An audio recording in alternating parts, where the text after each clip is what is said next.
Greetings, wherever you're joining us from around the world. I'm delighted to welcome you to our Australian Centre for Health Law Research Coffee with a Colleague online series. This series will include various conversations between our researchers and a collaborator or a colleague about their mutual research interests or projects that they've been working on. Before I begin, in keeping with the spirit of reconciliation, I acknowledge the traditional owners of the lands where QUT now stands.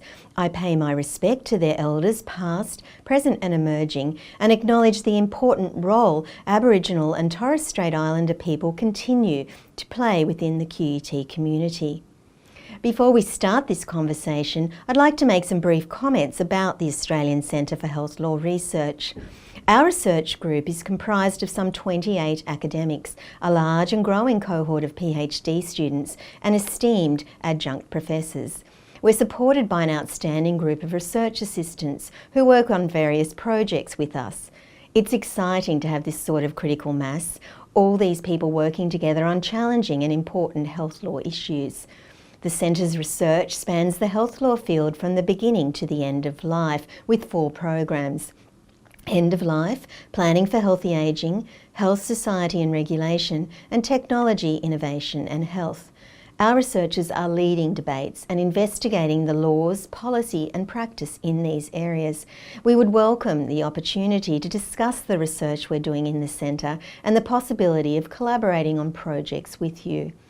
An important goal of the researchers in our centre is to undertake research that has an impact, that makes a difference. We do this in a variety of ways. Of course, we undertake traditional research and publish those findings in scholarly journals, but we strive to do much more than that by translating the results of our research into improving the quality, safety and accessibility of healthcare in Australia and internationally.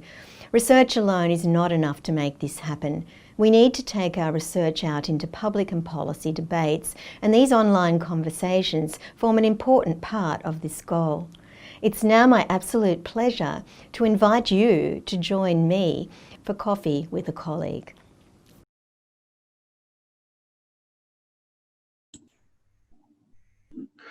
Welcome to the Australian Centre for Health Law Research and its Conversations with a Colleague session. Today I'm joined by Dr. Mohammed Zahir Abbas.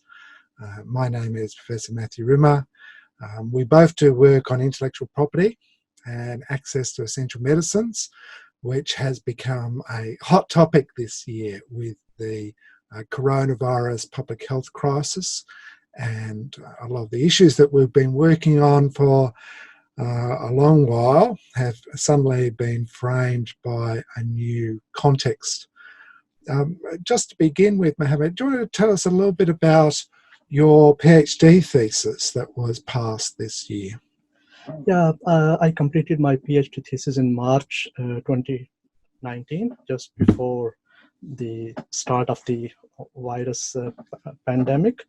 It was on the Indian patent opposition, and I tried to explore the access to medicines dimension of the patent opposition. Routinely and traditionally, patent opposition has been a very technical activity where you can oppose patents on the basis of lack of utility or novelty or inventive step or lack of disclosure. But I propose that it should be used more broadly to protect the public interest. There should be special grounds to oppose patents on the basis of public interest. And I proposed enhanced participation of the community so that they can play their role as defenders of the public interest. So it was very timely. I completed my thesis, and in very next week we had this pandemic, and I was able to apply my previous knowledge to discuss the issues related to IP and the pandemic, the COVID. Because there have already been lots of patents filed in relation to COVID technologies for vaccines and diagnostics and treatments, as well as personal protective equipment and a range of other technologies as well. there has been a big issue in terms of navigating through some of the pre-existing patent thickets, but also thinking about some of the patent races that are happening in relation to some of the new technologies. Yep, it's a bit unfortunate that in the middle of the pandemic, the pharmaceutical companies, they have the tendency to go with the business as usual approach, and they are applying patents. For instance, the mRNA technology used by Moderna to develop vaccines, there have been more than 100 patents applied to protect that technology. So, and another example I would like to share is the potential drug remdesivir. It is under patent protection by Gilead for another 10 years. Its patent will expire in 2031, and Gilead is licensing it to generic manufacturers of its own choice, depriving more than half of the global population from access to this drug, remdesivir. Well, sometimes it's very messy as well in terms of the funding that has gone into some of the technology development. There have been issues about who might have claim to ownership of patents. There's been a lot of discussion about Moderna's vaccine of late, but a lot of that vaccine development was done with public money. I mean, one of the points in which there might be scope for patent opposition is by some of the government funders and some of the philanthropic funders in relation to some of the patents that are being filed. So I think that will be an area in which there will be a lot of patent litigation over ownership, particularly if successful technologies are kind of developed. Maybe there is a need and a scope for patent busters or patent opponents to kind of play a role in testing the validity of some of the patents that are being filed in this. Yeah, that's where my PhD arguments they come in picture, because the community organizations, they are less likely to engage in the patent litigation. It's too costly. Average cost of patent litigation is $6 million each side. And most of the public interest organizations or community organizations, they don't have the financial resources for patent litigation. We have one example of Public Patent Foundation in the US. It was quite active previously, challenging patents for the public interest, but they are no more functional, they are no more active because of lack of financial support. And on the other hand, if you rely on patent opposition to challenge the patents, you are doing the same thing, you are achieving the same goal, but you can do it in a more cost-efficient manner without allocating too much of your financial resources to challenge patents. And more recently, there was a patent challenge in the European Union, where two civil society organizations, Public Eye and Medicines du Monde, they collaboratively challenged Kymria patent, and it was a successful patent opposition. So patent opposition has an empowering role. Not many organizations understand its value. Not many organizations are using that to oppose patents, but it is a viable option, and it is a good tool to deploy to challenge.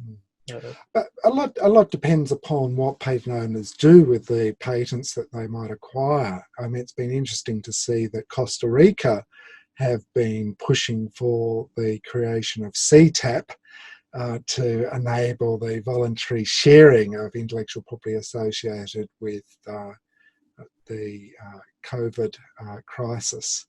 What do you think about that strategy of trying to have some sort of effort to pull together relevant research and technology and innovation to combat the COVID crisis? Yeah, that Costa Rica pooling proposal, pooling mechanism, is really important. It's critical to ensure access to COVID-related health technologies. And it's not targeting only patents. It calls for sharing the intellectual property. It calls for sharing the manufacturing know-how, the technology. It calls for sharing the testing data. So it's a full package. If we look at the patents, they have serious implications for access to, for the universal access to COVID-related technologies in three ways. Number one is the development of the innovative technologies, how they hinder the timely or quick development of technologies, because in patents, it's winner gets all situation. It's first to file system. You keep your technology secret unless you file a patent. It's not like copyright law that you are writing a book on TPP, I can write this on the same topic. And if you can publish a paper on TPP, I can also publish a paper on TPP. It's in copyright you can do. But in patents, it's the winner gets all. It's first to file system. You keep your technology secret. You don't publish it. You don't disclose it in conferences, because even if it is not patentable insight, even if it is not a patentable research output, you keep it secret, because some other party can work on that idea and they can file the patents first. They can take a lead from you and you are out of that. You miss the train. Well, Richard Gold from McGill University has kind of argued that the coronavirus crisis has really highlighted the need for open models of collaboration and cooperation among scientists to combat a common problem in the coronavirus. He has kind of argued that closed models of intellectual property, particularly a kind of an over-reliance upon trade secrets and confidential information and patents, can be quite inefficient when time matters. He is kind of concerned that those closed models of innovation can be kind of quite slow in terms of drawing together human knowledge and expertise to respond to problems and challenges. Yep. But to implement the open models, you need the financial resources, you need the political will, you need some initiative at the global level. And the countries who are leading the global policy making, they support the traditional patent system. They rely on the patent system. They're still, even if we are in the middle of a pandemic, still you won't hear the global leadership. They won't say that patent system has failed in terms of providing the necessary health technologies in crisis situation. It has failed. We know that it has failed time and again. But still, from the WHO, from the powerful leaders, you won't hear this. There have been synonyms like people's vaccine and public good, make vaccine as a public good, but they don't hit the nail on the head. They don't say that we need some alternate mechanism to provide innovative health technologies to the universal, to the global population, not only to the richer part, the affluent people. They have to address the problems of the global community. Well, I guess there will be an issue about whether or not the model of Costa Rica's CTAP will be viable and successful, because it's a voluntary system. It will depend a lot upon what governments and philanthropic organisations and pharmaceutical drug companies and biotechnology developers and medical companies participate in that endeavour. I guess there's been the concern in some quarters that there may be the creation of a pool of technology, but it might be limited if there isn't the willing participation of some of the key technology developers. It's sometimes very hard to draw in Yeah, it's not only the nations, they are not supporting it properly, like only 40 odd countries, they are part of this initiative, CTAP, and none of the pharmaceutical companies, they have supported this initiative, and without the support of the pharma sector, it's not going to be a success. And I guess there are similar problems in relation to much more open innovation models or open licensing models as well. You can set in place such a system, but the IP holder or the IP owner has to make a decision to commit to such a model. Yeah, we are relying on their optional goodwill, their benevolence, which is a wishful thinking, because they are corporations, they are not humanitarian organizations. They don't care, they care more for their profits than saving lives. Or the arguments we make is their first preference is to enhance their profits. Well, we have had the experience of the medicines patent pool, which was kind of set up in an effort to try to overcome some of the transactional costs in terms of getting access to HIV AIDS medicines.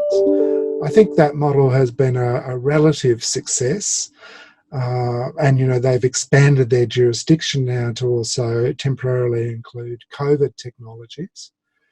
I wonder how they're going to work alongside one another, CTAP and the medicines patent pool. Yes, CTAP is built upon MPP, the existing infrastructure, the existing model. And MPP has been a great help because it facilitates the voluntary licensing. The generic manufacturers don't need to directly negotiate with the patent owners.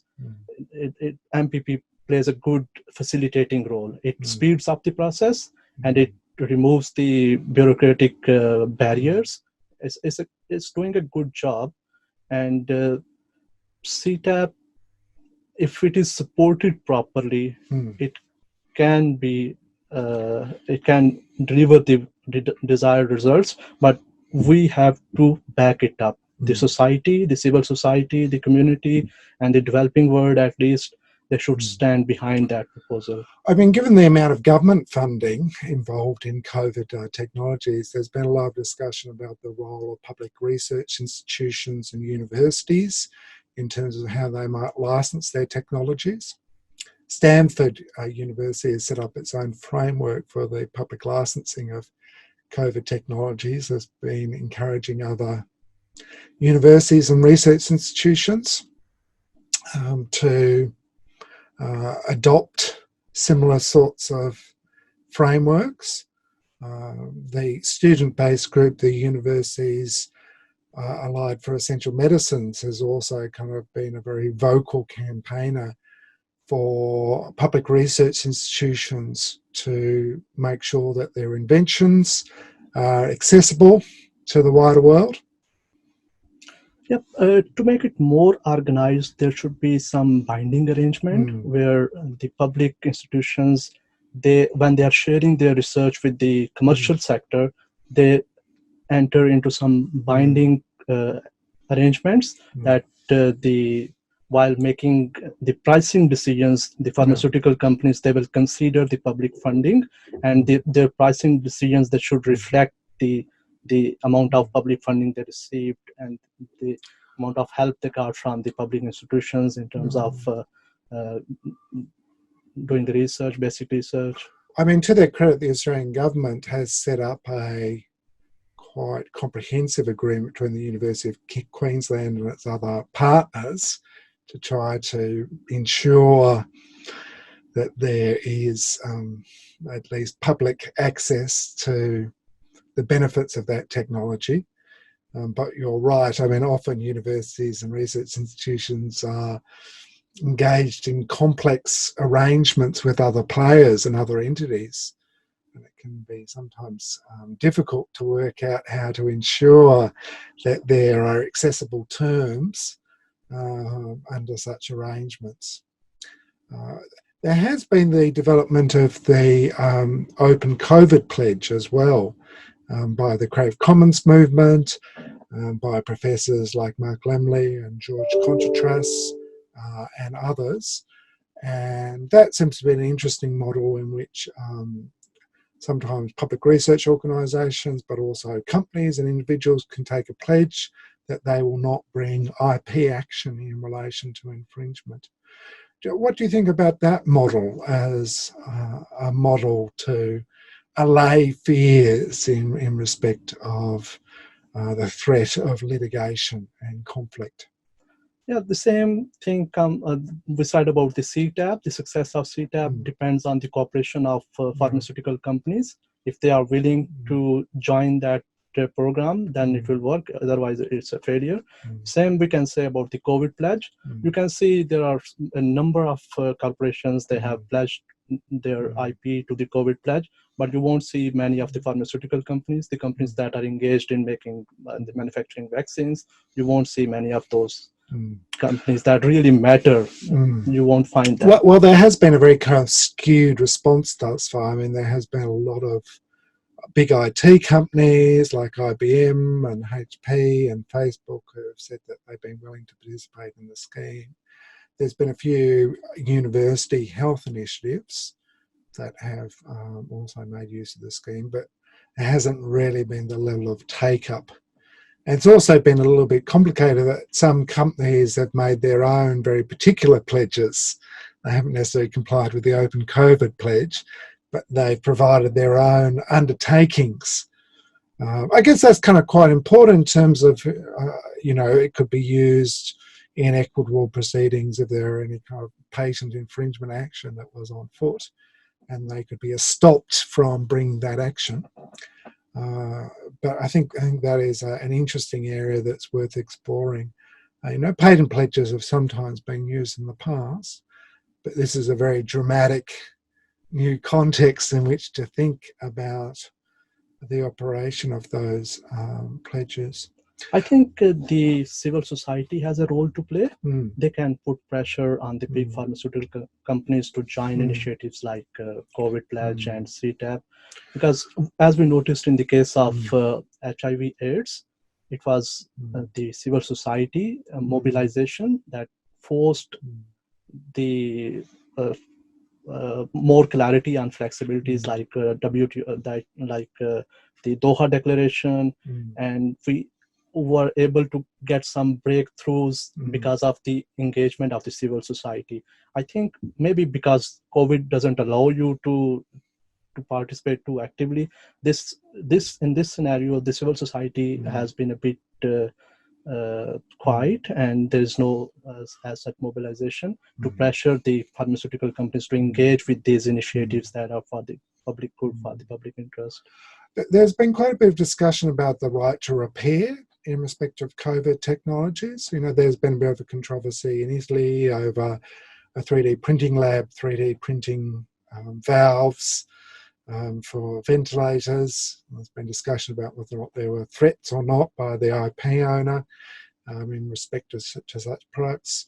And there's been a lot of issues about broken down ventilators. The governor of California had to fix hundreds of ventilators that came from the Trump administration.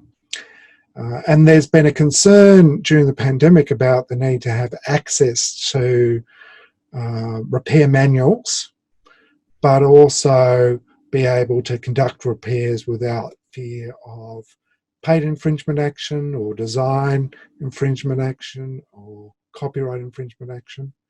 Ron Wyden, a congressman from Oregon in the United States, has put forward a bill for there to be a right to repair in respect of medical infrastructure to try to provide protection for repairers. I wonder what you think about that legislative initiative to have a pacific defence to enable the repair of critical medical infrastructure during the COVID crisis. Yeah, it's really important because right to repair is already there, but it lacks clarity. The consumers who want to repair goods, they don't know whether their activity is covered under the permissible activity or they are infringing the patent owner's rights. Well, it's very nebulous depending upon the field of IP. For patent law, there's this very fine distinction drawn between legitimate repair and illegitimate reconstruction under the patent infringement rules.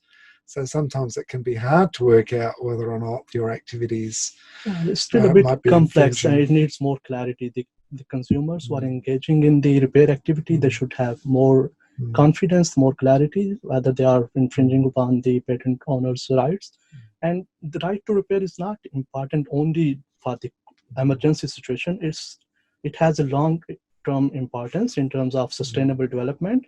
If you provide right to repair to the consumers, you enhance the life of the products, and you will have less e-waste, and less e-waste is really important to achieve the sustainable development goals related to the sustainability of the resources. So, I mean, I think that will be a very interesting space to look at. I mean, there's also been a lot of discussion about the use of compulsory licensing and Crown use to gain access to COVID technologies, both to address public health emergencies, but also to address concerns about profiteering by companies.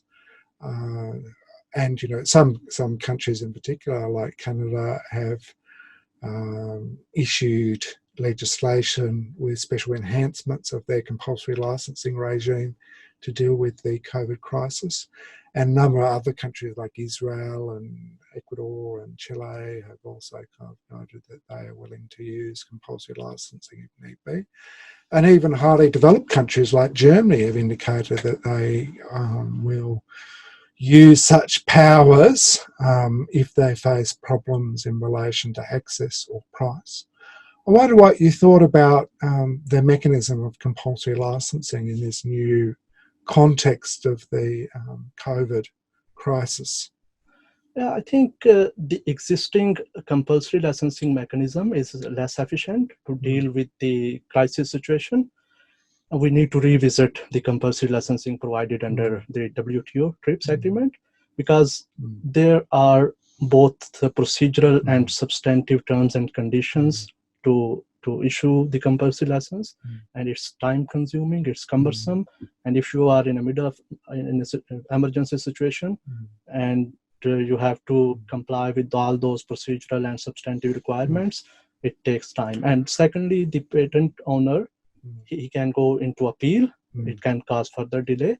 And the special compulsory licensing mechanism we devised for emergency situations, like paragraph 6 system, is also not workable. And we can see well, the export mechanism has never really worked properly, unfortunately. And, you know, apart from the shipment of some drugs from Canada to Rwanda, we haven't had many instances of successful uses of that mechanism.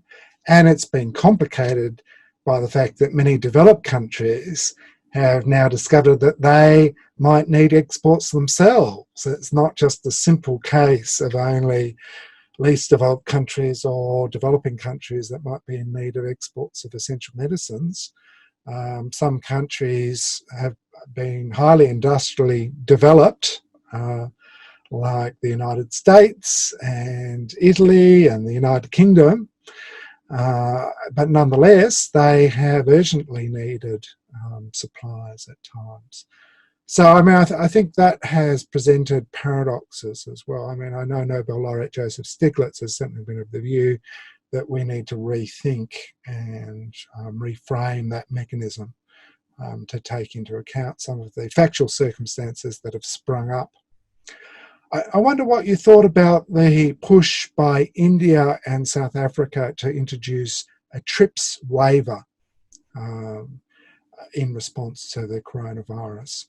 They went to the TRIPS Council and have argued that a number of different parts of the TRIPS agreement should be waived to deal with the coronavirus.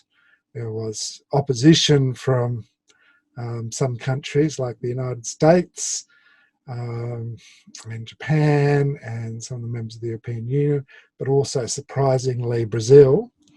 A number of other countries really asked for further clarification about how the proposal would work.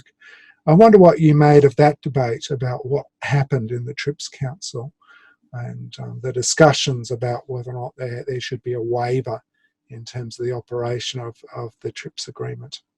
I support that proposal to waive certain provisions of the TRIPS agreement that are related to COVID-related technologies, because one can argue that we already have public health flexibilities provided under the TRIPS agreement. There's no need for waiver. We already have the safeguard mechanisms.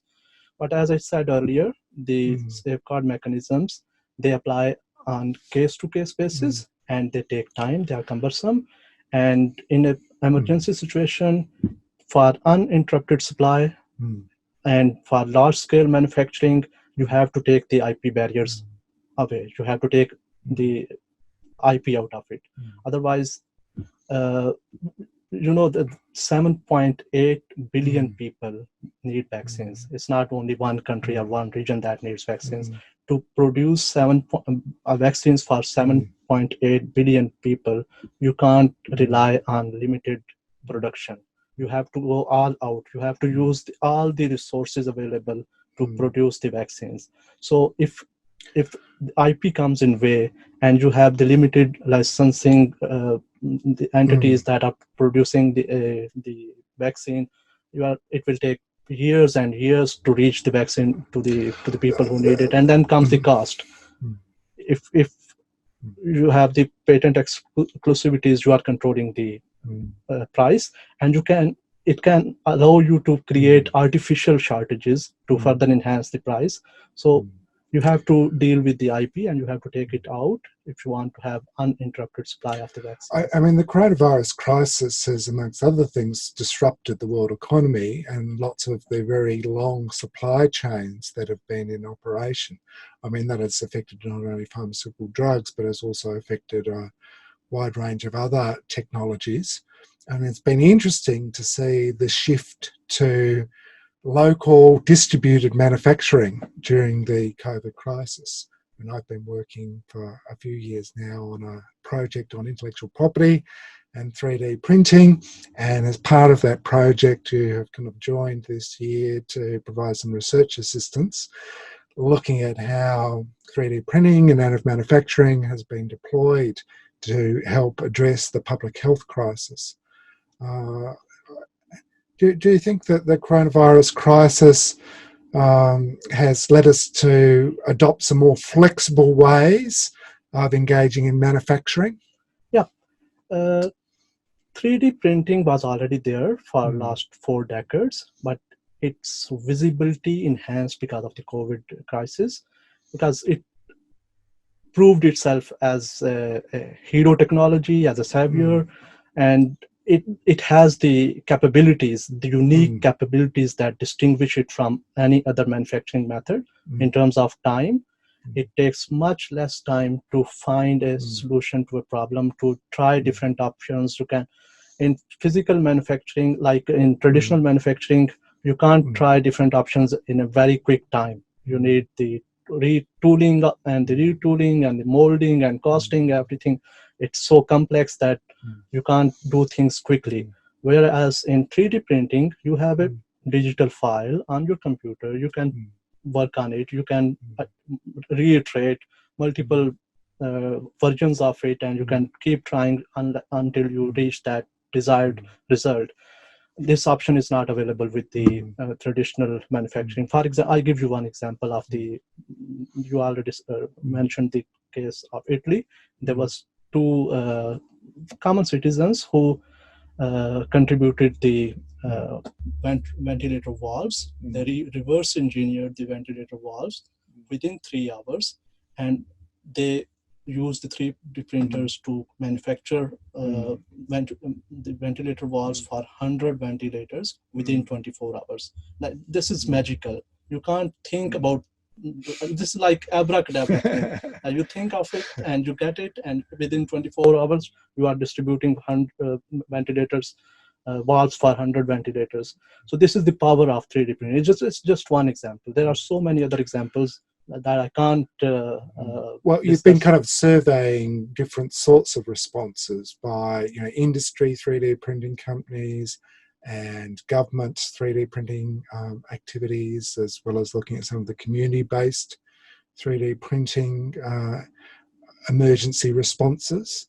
Did you have any kind of conclusions from your work mapping what was happening in the maker movement and its response to the COVID crisis?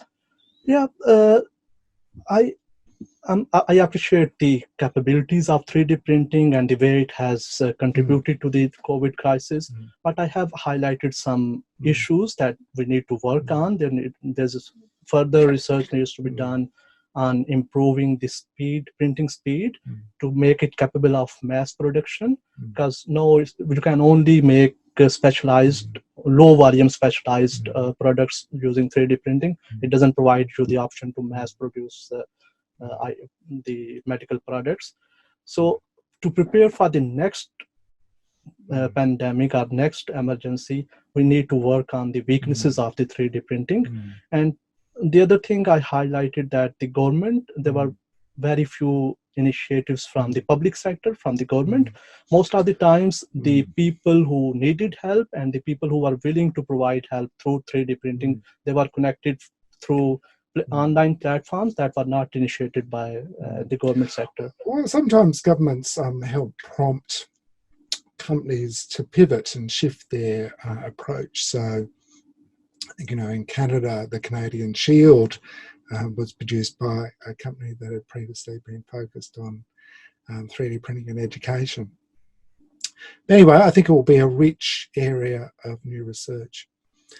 Anyway, I think that is all for our conversation with a colleague. To begin a little bit of a session about talking about some of the work that we've been doing on intellectual property and access to medicines. Thank you so much for having me and providing me this opportunity to share my research and to share my thoughts on the topic. I appreciate that you provided me this opportunity. Thank you.